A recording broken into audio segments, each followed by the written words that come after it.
Did you know a Roman emperor was captured alive and forced to kneel on the ground so his enemy could step on his back to mount a horse?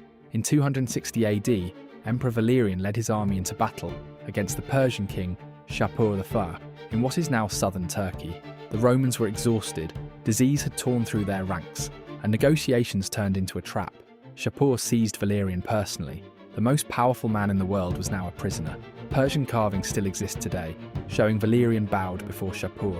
Some ancient sources say the Persians used him as a human footstool every time the king mounted his horse. Back in Rome, his son Gallienus took power and made almost no serious effort to bring his father home.